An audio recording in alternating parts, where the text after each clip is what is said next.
Bom, então, boa tarde a todas e todos. Iniciamos agora a gravação do evento do segundo seminário do Laboratório Brasil Republicano, Cidadania e Democracia no Brasil, o longo caminho e as crises políticas contemporâneas. Hoje, a nossa conferência de abertura será feita pelo professor Fernando Pelato, da Universidade Federal de Juiz de Fora, né,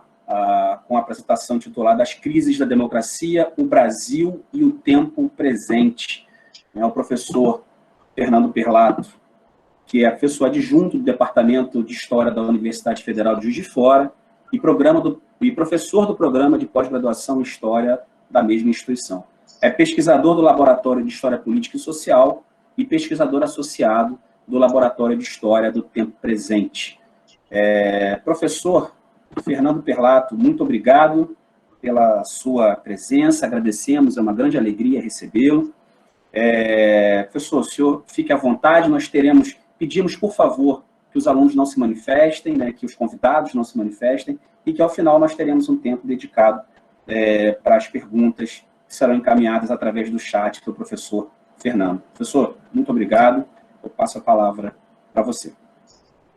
Boa tarde a todas e todos, espero que estejam me ouvindo bem. Antes de iniciar, eu queria agradecer muito ao convite, para mim, de fato, é uma alegria e uma honra enorme fazer parte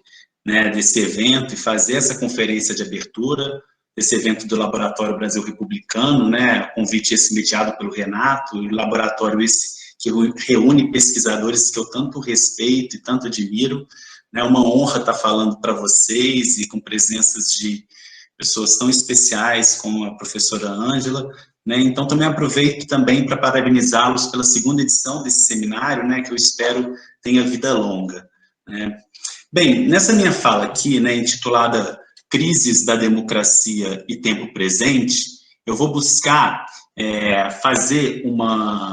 algumas reflexões que eu venho fazendo ao longo dos últimos anos em torno da ideia de democracia e sobre a crise política que o Brasil vem atravessando em tempos recentes.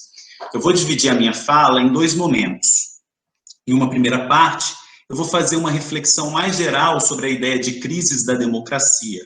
Meu objetivo será o de, em diálogo com alguns autores que vêm refletindo sobre o tema, pensar a ideia de crises da democracia liberal no plural, com o objetivo de chamar a atenção para o fato de que, pelo menos desde 2010, nós estaremos testemunhando o recrudescimento de duas grandes fases de crise da democracia liberal com características diferenciadas. Em um segundo momento da minha fala, eu vou inserir o Brasil nessa reflexão sobre as duas fases da crise da democracia liberal, com o intuito de chamar a atenção para pensarmos a história do tempo presente do país em uma perspectiva global. A ideia de crise da democracia liberal, ela tem ganhado cada vez mais força ao longo dos últimos anos. Em tempos pré-pandêmicos, bastava que nós entrássemos em uma livraria que veríamos nas estantes várias obras expostas nas prateleiras abordando essa temática. O mercado editorial, ao longo dos últimos anos, tem testemunhado a publicação de obras diversas que procuram refletir sobre quais seriam as características, as particularidades dessa crise da democracia liberal. Poderia mencionar obras diversas, como As Democracias Morrem, do Steven Levitsky, do Daniel Ziblatt, O Povo contra a Democracia, do Yascha Mounk, e A Revolta contra a Democracia Liberal, do Roger Itwell e do Michael Goldin. Todos esses trabalhos são muito interessantes e abordam alguns aspectos sobre a crise recente da democracia liberal que eu vou explorar mais adiante. Mas, a meu ver, a despeito das suas particularidades, essas obras têm alguns limites que eu gostaria de trazer aqui para iniciar a minha reflexão. Além da utilização acrítica e muitas vezes naturalizadas de conceitos como populismo, esses trabalhos, ainda que de maneiras diferenciadas, têm um pressuposto comum que, a meu ver, é equivocado e que busca pensar a crise da democracia liberal como um evento único, característico dos últimos anos, marcado pela ascensão de governantes autoritários ou com feições autoritárias, como Donald Trump, Bolsonaro e Orbán.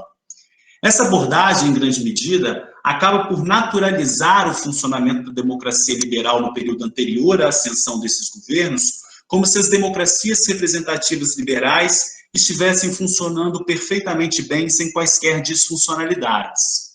Ainda que os regimes democráticos liberais anteriores à crise diagnosticada por esses autores operassem em uma lógica muito melhor, muito mais funcional do que a que vivemos hoje, não restam dúvidas de que aquelas democracias também padeciam de vários problemas que passaram a ser questionados de forma cada vez mais significativa ao longo dos últimos anos. E é precisamente essa questão que eu gostaria de discutir aqui nesse primeiro momento. Na perspectiva que eu estou propondo, eu acredito que deveríamos pensar não em uma crise da democracia liberal no singular, como um bloco fechado e homogêneo, mas em crises da democracia liberal no plural, de uma forma mais ampla e complexa, mais contraditória e ambígua, concebendo-as em duas fases diferenciadas. Minha ideia, portanto, é conferir uma maior historicidade à crise recente da democracia liberal, compreendendo como composta de uma primeira fase, com características mais progressistas, que já estava sendo desenhada anteriormente, mas que ganhou novos contornos na sequência da crise econômica de 2008. E, em seguida, teríamos efetivamente uma segunda fase da crise democrática, iniciada em meados de 2015, sobretudo como uma reação à primeira fase, marcada por facetas mais conservadoras, quando não reacionárias, com feições autoritárias. Eu vou abordar as características dessas duas fases, mas antes eu gostaria de fazer duas rápidas observações importantes. Em primeiro lugar, o que eu estou propondo aqui é um modelo mais amplo, para tentar pensar as crises da democracia com o intuito de problematizar essa ideia de crise no singular. E aí é claro, portanto, que eu reconheço que cada país tem as suas singularidades e particularidades, mas o que eu busco aqui é identificar tendências, com o intuito de contribuir com essa reflexão mais ampla e situar o Brasil nesse processo. Em segundo lugar, é importante dizer que eu trabalho aqui com o conceito de democracia em uma perspectiva mais alargada, que tenta pensar a ideia de democracia não apenas em uma perspectiva mais liberal, minimalista, eleitoral, institucionalista, consolidada nas obras de autores como Schumpeter e Robert Dahl, mas procura em diálogo com autores da chamada teoria crítica, sobretudo Habermas e Nancy Fraser, pensar em uma perspectiva mais normativa, que incorpore as agendas da participação, da redistribuição e do reconhecimento como elementos fundamentais para se pensar na ideia de democracia. Ou seja, a ideia de democracia que eu trabalho aqui pressupõe um modelo que combine eleições competitivas, separação de poderes, direitos liberais de expressão e associação, Estado democrático de direito, conforme defendido pelos autores mais institucionalistas, mas que também considera para análise os elementos da participação, do reconhecimento das diferenças e da redistribuição. Tendo feito essas duas observações mais gerais, eu posso entrar de modo mais sistemático na reflexão sobre isso que eu estou chamando da primeira fase da crise da democracia liberal. Para isso, é importante que retomemos brevemente o contexto dos anos 90 e 2000. Após o período daquilo que o Samuel Huntington chamou de terceira onda de democratização, iniciada com a Revolução dos Cravos em Portugal em 74, e que logo se espalhou para outros países, sobretudo da América Latina e do leste europeu, no decorrer dos anos 80, nós testemunhamos o avanço de regimes democráticos pelo mundo e o crescimento da confiança de que a democracia representativa liberal seria o destino final, o telos a ser alcançado por todos os países do mundo. Foi precisamente na esteira dessa confiança, inclusive, em um contexto de expansão da globalização, com a consolidação de instituições supranacionais como a União Europeia, que Francis Fukuyama publicou seu famoso livro sobre o fim da história, que se converteu no libelo daqueles tempos otimistas quanto aos rumos da democracia representativa liberal. Se os primeiros anos do novo século testemunharam acontecimentos que colocaram em xeque essa narrativa otimista, com destaque para o 11 de setembro de 2001, com os ataques às Torres Gêmeas do World Trade Center, seguidos pela chamada Guerra ao Terror, protagonizada pela gestão Bush, os anos seguintes veriam as primeiras contestações mais significativas ao aparente consenso em torno das democracias liberais. Esses movimentos configurariam precisamente aquilo que eu estou chamando de primeira fase da crise da democracia liberal com feições progressistas. Na sequência da crise econômica ocorrida em 2008, diversas manifestações tomaram as ruas de diferentes países, configurando aquilo que Manuel Castells chamou de redes de indignação e de esperança. E o que é interessante lembrar é de que maneira nessas manifestações as redes sociais desempenharam um papel fundamental para reunir e articular diversos grupos e setores insatisfeitos com a lógica de funcionamento das democracias liberais. Valendo-se da internet, na esteira da chamada Primavera Árabe, movimentos como Democracia Direta Agora na Grécia, os Indignados na Espanha, o Occupy Wall Street nos Estados Unidos, tinham em comum a crítica tanto à forma de funcionamento das democracias liberais quanto às agendas do neoliberalismo.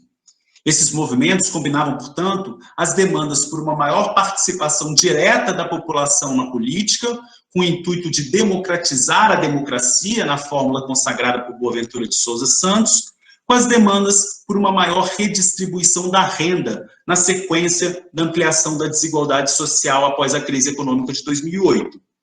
O sucesso de um livro como Capital no século XXI, do economista francês Thomas Piketty, lançado em 2013 e logo convertido em best-seller, evidencia a sensibilidade daqueles anos com as suas reivindicações em torno de uma maior democratização das instituições representativas e por reformas voltadas para uma agenda mais redistributiva. Mesmo as eleições de presidentes mais progressistas ao longo daquele período, né, como a reeleição do Zapatero na Espanha, a eleição do Obama nos Estados Unidos, a eleição do François Hollande na França, podem ser compreendidas dentro de um contexto mais amplo de crise das democracias liberais em uma chave mais progressista. Datam também desse período, e é importante destacar isso, né, o crescimento de manifestações em torno das agendas do reconhecimento, né, nos termos formulados por Axel Honneth. Isso é, aquelas demandas vinculadas às agendas das diferenças, das identidades e das demandas imateriais, né, com destaque para a ascensão de movimentos como Black Lives Matter, a ampliação das manifestações em torno das agendas LGBT e a expansão de ações relacionadas à chamada quarta onda do feminismo.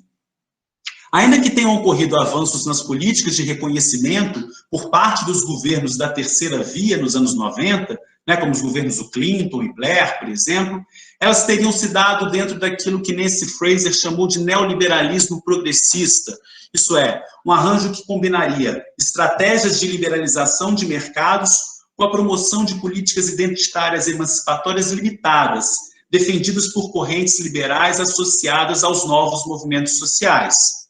Os diferentes movimentos articulados às agendas do reconhecimento que emergem nessa primeira fase tinham em comum, portanto, as críticas mais amplas às limitações das democracias liberais, no sentido de darem conta das demandas de setores que permaneceram historicamente excluídos, quer seja no âmbito das políticas públicas, quer seja na representação política dos regimes democráticos representativos. O que é interessante chamar também a atenção para a discussão que eu estou propondo aqui é que, ao focarem na dimensão somente institucionalista, aqueles autores que vêm refletindo sobre a crise da democracia no singular perdem de vista que as democracias liberais já estavam em crise, sendo problematizadas em direções mais progressistas. Ao focarem somente no que veio depois, esses autores deixam, portanto, de perceber duas coisas importantes. Em primeiro lugar, o fato de que a segunda crise da democracia liberal tem muito a ver com reação conservadora, quando não reacionária, a essa primeira crise da democracia. E segundo, que os movimentos da primeira fase não se esgotaram por completo, mas deixaram legados, deixaram continuidades importantes que permanecem em curso e que permaneceram em curso durante essa segunda fase de crise da democracia liberal. Isso nos permite, inclusive, pensar de forma mais complexa as narrativas pessimistas de terra arrasada que muitas vezes dominam essas narrativas sobre a crise da democracia liberal. Eu vou voltar a esse ponto na conclusão da minha fala. Eu gostaria agora de explorar um pouco mais sistematicamente os elementos que caracterizam isso que eu estou chamando de segunda fase da crise da democracia liberal, marcada por feições conservadoras, quando não reacionárias. Embora seja muito difícil datar o seu início, né, é possível situá-la entre 2015 e 2016, quando ocorre a chegada ao poder de lideranças políticas de extrema-direita, como Andrzej Duda, na Polônia, e, sobretudo, Donald Trump, nos Estados Unidos. Ainda que seja possível observar alguns movimentos anteriores que compreenderiam uma espécie de vanguarda dessa segunda fase, a exemplo da eleição em 2010 do Viktor Orbán, na Hungria, foi a partir de 2015 que se viu uma expansão mais significativa do apoio a políticos como Nigel Farage, uma das principais lideranças do Brexit, Matteo Salvini, da Liga do Norte, Giuseppe Grillo, do Movimento 5 Estrelas, na Itália, além do crescimento da votação em partidos de extrema-direita, com pautas abertamente xenófobas e racistas, como o Vox, na Espanha, o Partido da Liberdade, na Áustria, e o AfD, na Alemanha. Essa expansão, inclusive, criou o clima para que o então todo-poderoso, embora hoje combalido, Steve Bannon, impulsionasse a formação de uma internacional conservadora, articulando partidos e movimentos de extrema-direita em diferentes países do mundo. A segunda fase da crise da democracia liberal se explicaria pelos limites e contradições de algumas experiências de governos de centro-esquerda, de governos de terceira via, mas, sobretudo, deve ser compreendida na perspectiva que eu estou propondo aqui, como uma reação aos avanços e às demandas daqueles movimentos da primeira fase da crise da democracia liberal. Em um livro publicado em 1991, Susan Falud cunhou o termo Blacklash para designar a reação conservadora que ocorreu nos anos 70 aos avanços feministas que estavam se dando naquela conjuntura. Na verdade, aquela reação não se dava somente contra os movimentos feministas, mas contra todas as agendas trazidas pelos chamados novos movimentos sociais dos anos 60. A eleição de Nixon em 68 nos Estados Unidos, o fortalecimento de De Gaulle e da direita francesa no pós-68, bem como os avanços do neoliberalismo e das agendas conservadoras dos costumes nos anos 70, com Reagan e Thatcher desconstruindo os pactos social-democratas, se explicam em grande medida como reações aos movimentos que ganharam força na década anterior.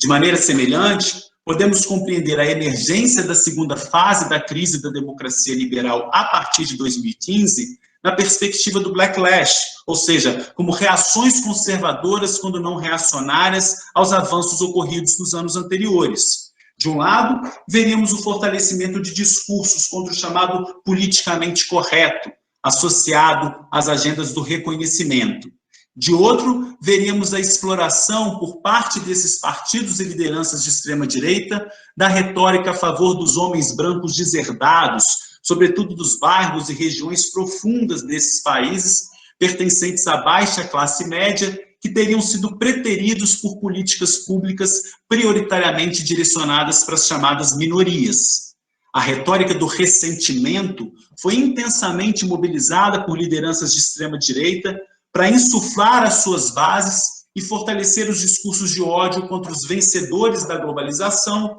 e os grupos minoritários supostamente beneficiados por políticas públicas do Estado.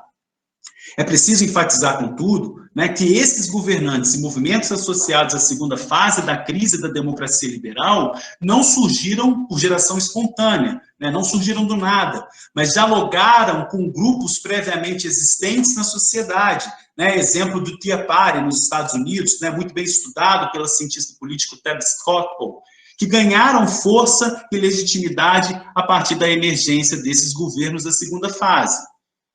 Nesse sentido, também, é importante destacar o papel que as redes sociais desempenharam nessa segunda fase da crise da democracia liberal. Se na primeira fase, de feições mais progressistas, a internet havia desempenhado um papel importante para a conexão, para a circulação de ideias e para a pluralização do debate público, a partir desse contexto, as redes sociais passariam a ser mobilizadas para outras direções. Como tem sido destacado em livros como Os Engenheiros do Caos, de Giuliano da Empoli, e em documentários recentes como Privacidade Hackeada e o Dilema das Redes, a disseminação das chamadas fake news e das teorias da conspiração, assim como a utilização direcionada de algoritmos por empresas como a Cambridge Analytica, foram fatores fundamentais para potencializar sentimentos de ódio e de raiva, explorando a retórica do ressentimento, com o intuito de influenciar diretamente os resultados das eleições de diferentes países. Um aspecto que eu gostaria de chamar a atenção antes de avançar no argumento diz respeito ao fato de que esse processo de fortalecimento da extrema-direita na segunda fase da crise da democracia liberal contou em diferentes países com o silêncio cúmplice, quando não o apoio explícito de setores da direita liberal, que na ânsia de derrotarem partidos e movimentos progressistas emergentes na primeira fase, foram coniventes com a construção retórica das esquerdas como inimigo a ser derrotado, quando não eliminado do jogo político. As direitas nesses países se comportaram como aprendiz de feiticeiro, para utilizar a metáfora mobilizada por Marx no Manifesto Comunista. Com isso, querendo dizer que elas estimularam determinadas forças e grupos de extrema-direita na sociedade com a crença de que, uma vez derrotadas as esquerdas, aquelas forças geradas poderiam ser posteriormente controladas. Vários partidos e movimentos da direita liberal constatariam nos anos seguintes que gestar os monstros era muito mais fácil do que domesticá-los. E eles acabariam sendo também engolidos por essas forças que ajudaram a fortalecer. E aí, voltando mais a fundo no argumento, o que é importante destacar é que esses movimentos da segunda fase da crise da democracia liberal têm um aspecto em comum com aqueles da primeira fase mais progressista, que diz respeito precisamente a crítica às instituições representativas que seriam governadas por elites distantes do povo. Porém, os movimentos associados à segunda fase se diferenciariam precisamente por radicalizarem sua retórica anti-establishment, antissistema e antipolítica. Se antes se desejava, pelo menos na maior parte dos movimentos, a ampliação da participação nas estruturas da democracia liberal, democratizando a democracia, agora deseja-se a sua implosão e a construção daquilo que Viktor Orbán chamou de democracia iliberal. As lideranças da segunda fase buscaram denunciar as estruturas partidárias criadas no pós-Segunda Guerra e no pós-terceira onda de democratização, como se fossem, em sua maioria, covis de corruptos e incompetentes. Em diversos países, essas forças da extrema-direita foram muito bem-sucedidas em literalmente implodirem os sistemas partidários tradicionais. Se observarmos os mapas dos partidos mais fortes antes de 2015 e compará-los com hoje, veremos uma mudança substantiva e uma verdadeira devastação dos partidos mais tradicionais em diferentes países. Conforme destacado por autores que vêm estudando, mais especificamente essa crise da democracia liberal, o que aproxima esses movimentos e partidos é justamente a busca pela destruição da democracia por dentro, mediante movimentos de desconsolidação democrática.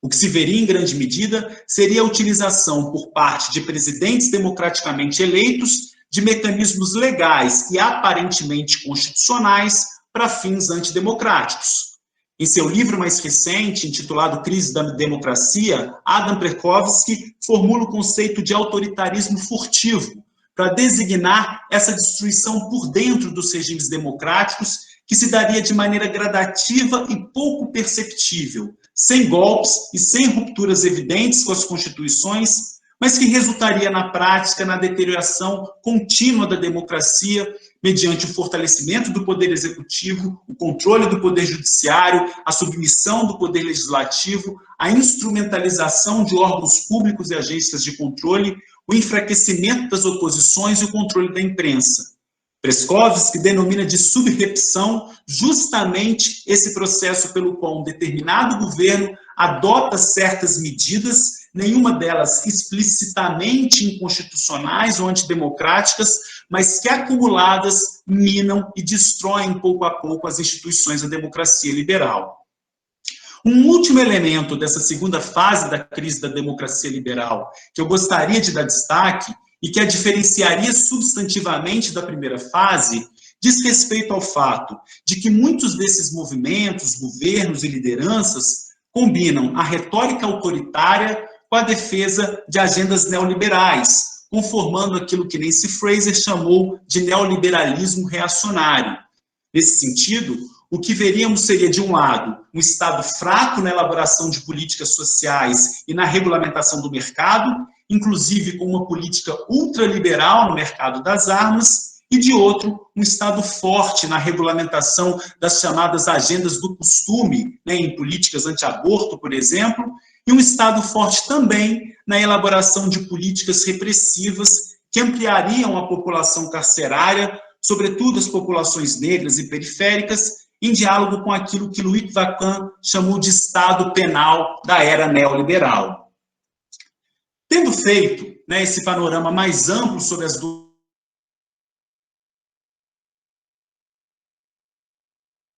partes da minha exposição, na qual vou buscar refletir sobre essas duas crises no Brasil. O objetivo aqui é o de inserir a democracia brasileira em uma história do tempo presente em perspectiva global, que, sem perder de vista as particularidades do nosso contexto nacional, situe as nossas crises democráticas em uma perspectiva mais ampla, problematizando abordagens ancoradas em um nacionalismo metodológico estrito, que secundarizam muitas vezes processos sociais mais alargados nos quais o Brasil se insere. Um primeiro aspecto que eu gostaria de chamar a atenção diz respeito ao fato de que a América Latina pode ser vista como uma espécie de vanguarda da primeira fase da crise da democracia liberal de feições progressistas. Na sequência da organização do Fórum Social Mundial, no início dos anos 2000, que reunia diferentes movimentos e partidos políticos de esquerda críticos às experiências do neoliberalismo e das democracias liberais na região, se seguiram as eleições de diferentes governos de centro-esquerda no Brasil, Argentina, Bolívia, Venezuela, Uruguai e Equador, que configuraram aquilo que alguns autores chamaram de onda rosa. A despeito das particularidades das agendas implementadas por esses governos ao longo da primeira década dos anos 2000, é possível dizer que eles trouxeram para o centro da agenda políticas participativas, redistributivas e de reconhecimento, que significaram uma problematização e um avanço importante àquelas previstas pelo consenso democrático liberal dos anos 90. Além disso, esses governos abriram um campo de possibilidades para que movimentos sociais progressistas pudessem tensionar com suas pautas e agendas os limites da democracia liberal. No caso do Brasil em particular, a despeito das contradições e limites dos 13 anos dos dois governos do Partido dos Trabalhadores, apesar do reformismo fraco levado à frente pelo lulismo, para utilizar os termos do cientista político André Singer, houve, de fato, um avanço significativo nas agendas associadas à redistribuição, ao reconhecimento e à participação. Em capítulo que escrevi com a professora Cláudia Viscardi, que encerra o 5º volume da coletânea Brasil Republicano, organizada pelos professores Jorge Ferreira e Lucília Delgado, nós discutimos alguns dos avanços da cidadania naquele contexto, abordando no campo redistributivo políticas voltadas para a inclusão social e no campo do reconhecimento, políticas públicas direcionadas para assegurar a proteção e a expansão do direito às mulheres, à equidade de gênero, da população LGBT e para a promoção da igualdade racial e o combate ao racismo. Eu não vou ter condições aqui de retomar as discussões que realizamos naquele texto, mas eu gostaria de chamar a atenção para o fato de que, apesar das tensões, contradições e limites, houve, de fato, uma articulação importante entre as demandas históricas de movimentos sociais organizados e a implementação concreta de políticas públicas de redistribuição e reconhecimento voltadas para grupos historicamente excluídos. No que concerne mais particularmente à agenda da participação, os 13 anos de governos do PT testemunharam a ampliação da realização das conferências temáticas de políticas públicas, que permitiram que setores organizados da sociedade civil pudessem participar mais diretamente do processo de elaboração das políticas públicas em uma lógica mais democrática. A título de exemplo da importância de algumas dessas conferências, basta mencionar que foi justamente no âmbito da Conferência Nacional dos Direitos Humanos que foi elaborada a primeira versão do 3º Plano Nacional de Direitos Humanos de 2009, que continha uma proposta mais articulada para a criação de uma Comissão Nacional da Verdade, que seria posteriormente aprovada no Congresso Nacional durante o governo Lula, instalada oficialmente em 2011, já no governo de Dilma Rousseff. A segunda fase da crise da democracia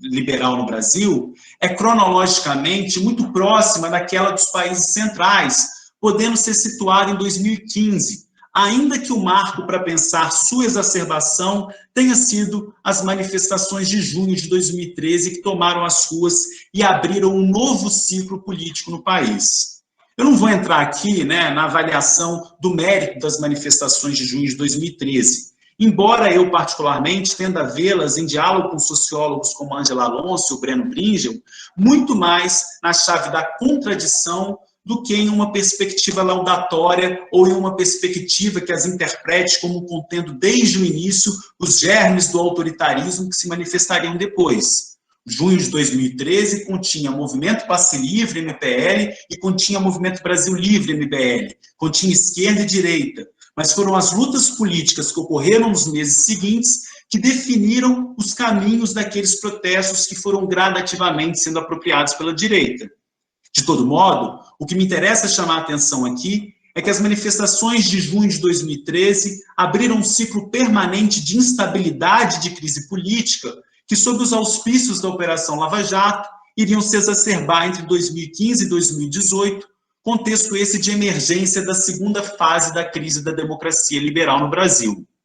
Somente nesses 3 anos, né, entre 2015 e 2018, assistimos às primeiras grandes manifestações organizadas e protagonizadas pela direita, desde a Marcha da Família com Deus pela Liberdade, 64, a um golpe parlamentar contra uma presidenta, à prisão de um ex-presidente, ao assassinato de uma vereadora negra progressista em um Rio de Janeiro ocupado por tropas federais, até hoje não esclarecido, a implosão do sistema partidário construído pós-redemocratização, a aprovação de uma PEC do teto de gastos e de uma reforma trabalhista que representaram os maiores movimentos de desmonte e de desconstitucionalização da proteção social desde a aprovação da Constituição de 88, um retorno e uma presença cada vez mais destacada dos militares na vida política e a eleição de um presidente defensor do regime de 64 que portava uma retórica abertamente associada à extrema-direita. Para dialogar com aquilo que eu disse na primeira parte da minha fala, esses acontecimentos que tiveram curso nesses 3 anos, entre 2015 e 2018, ainda que devam, né, e precisem ser compreendidos também como decorrência dos erros, limites e contradições dos governos do PT, sobretudo em promoverem mudanças mais estruturais na sociedade brasileira, podem ser interpretados na perspectiva do backlash, isso é, como reações aos avanços das agendas progressistas ocorridas nos anos anteriores no contexto da primeira fase da crise da democracia liberal no Brasil.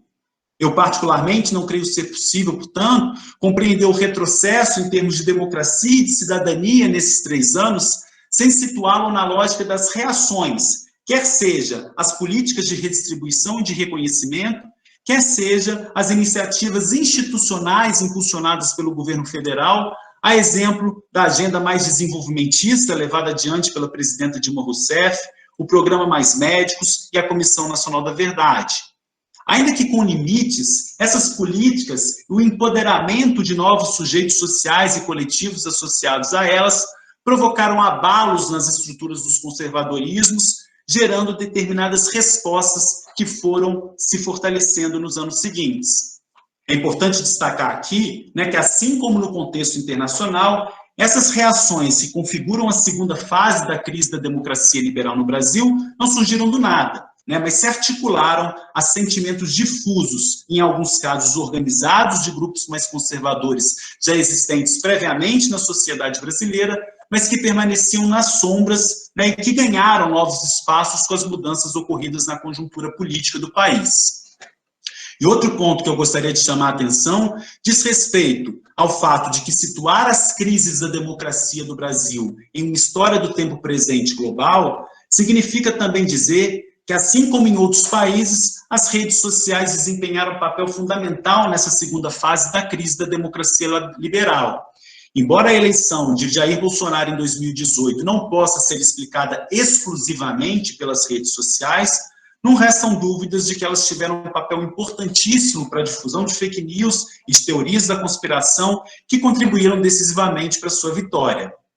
E assim também como em outros países, as direitas liberais no Brasil tiveram um papel fundamental para permitir a ascensão de grupos de extrema-direita responsáveis pela segunda fase da crise da democracia liberal. A contestação da vitória presidencial em 2014 de Dilma Rousseff pelo candidato do PSDB, Aécio Neves. A conivência, quando não o apoio explícito de setores liberais, com a seletividade, a espetacularização e o arbítrio de algumas das ações da Operação Lava Jato, a cumplicidade com o golpe parlamentar de 2016, as falsas equivalências entre petismo e bolsonarismo por parte da imprensa liberal e o apoio à eleição de Bolsonaro como o mal menor para derrotar o candidato do PT nas eleições de 2018, mostram uma sequência de ações que evidenciam de que maneira setores majoritários da direita liberal brasileira, tal qual na conjuntura de 63 e 64, alimentaram monstros que mais tarde acabariam também por se voltar contra eles próprios. Diversos autores, em trabalhos mais recentes, como Marcos Nobre, em Ponto Final, ou Leonardo Alvritzer, em Política e Antipolítica, vêm buscando compreender as características do governo Bolsonaro, situando na mesma lógica de governos que emergiram na segunda fase da crise da democracia liberal, que têm procurado minar as instituições por dentro de forma contínua e gradativa. Não faltariam exemplos para situar ações do governo na lógica do autoritarismo furtivo, tal qual descrito por Preskovski. Poderia mencionar aqui a nomeação de um procurador-geral da República fora da lista tríplice com proximidade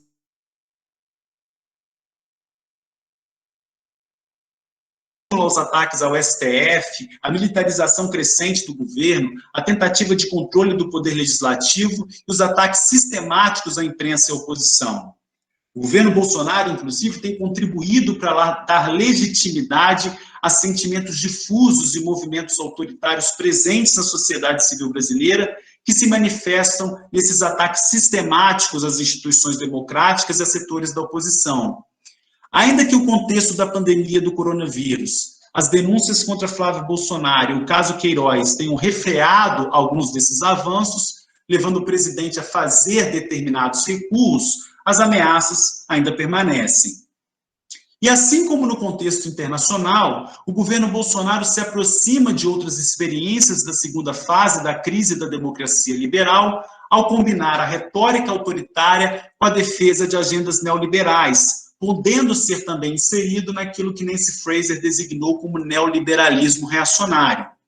Ainda que com exceções importantes, como o auxílio emergencial, que registre-se apenas ganhou um escopo mais amplo em decorrência da atuação da oposição no Congresso, sob os auspícios de Paulo Guedes, a lógica tem sido a do aprofundamento crescente do desmonte das proteções sociais asseguradas pela Constituição de 88, como se viu com a aprovação da reforma da Previdência.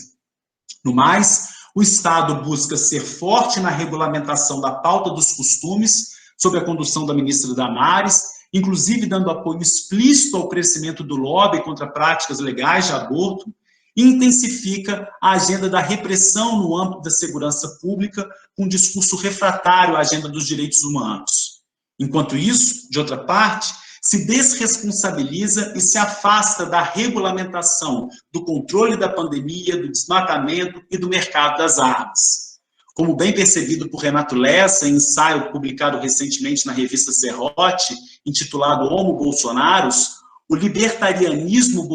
bolsonarista buscaria retirar o Estado da sociedade, dissolvendo marcos normativos e regulatórios estabelecidos no pós-30, que conectam a vida social ao mundo público, devolvendo essa mesma sociedade a uma espécie de estado da natureza robesiano, governada pelas vontades, pelos instintos e pelas pulsões, na qual a mediação institucional deveria ser mínima, restrita a determinados âmbitos.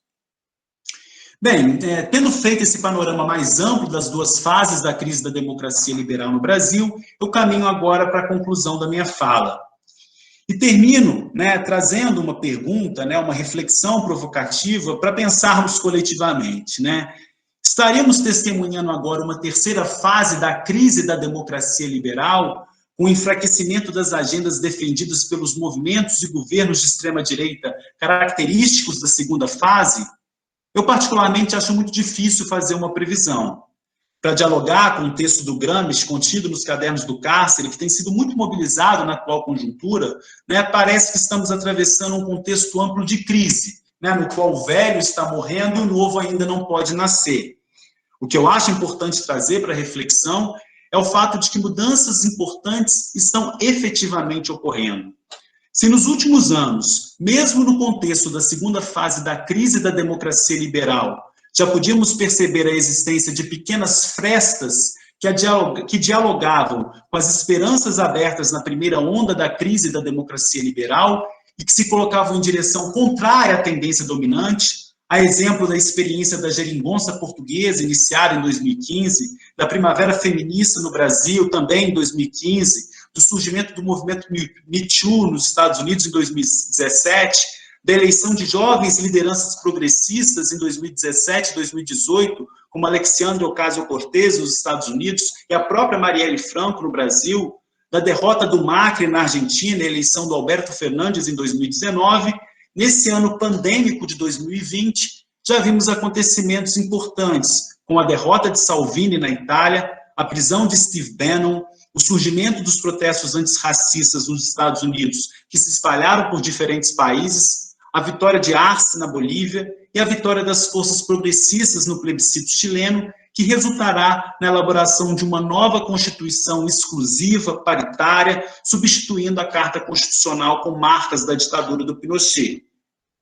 Ainda não sabemos o que resultará das eleições que ocorrerão hoje nos Estados Unidos, mas se as pesquisas estiverem corretas, esperemos que estejam, né? E a depender do que ocorrerá nos próximos dias, é provável que Biden vença as eleições. Embora a derrota de Trump não seja uma panaceia a reconfigurar a conjuntura global de uma hora para outra, não restam dúvidas de que ela será um marco importante para os rumos da segunda fase da crise da democracia liberal.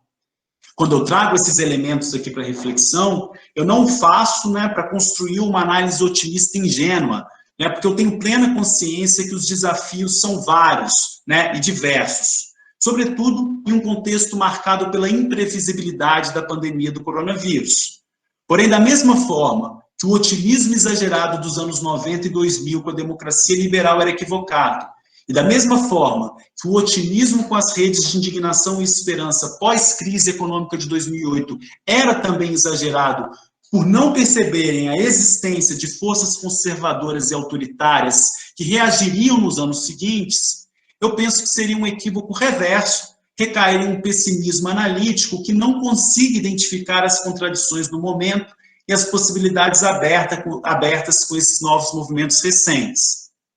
Eu acredito que uma perspectiva mais dialética seja mais adequada para a análise das contradições e das ambiguidades das crises da democracia no tempo presente. No caso do Brasil em particular, embora o cenário seja ainda muito desolador, é possível percebermos alguns movimentos importantes, ainda que tímidos, né, que indicam um certo desgaste do bolsonarismo, que deve ser corroborado pelos resultados das eleições municipais desse ano. A ver, né, ainda é muito cedo para avaliar, mas eu penso que ainda que o Brasil tenha sua dinâmica própria e suas particularidades, os rumos dos próximos anos, sobretudo 2022, serão diretamente influenciados pelo que ocorrerá em âmbito internacional. Situar as crises da democracia brasileira no tempo presente em uma perspectiva global pode nos ajudar a compreender melhor os desafios a serem enfrentados. É isso, eu agradeço mais uma vez pelo convite. Obrigado. Professor Fernando, muito obrigado. Certamente teremos muitas perguntas, né? Eu vou rapidamente aqui, para a gente não perder aqui a dinâmica do evento, eu vou interromper a gravação, né? E vou passar a palavra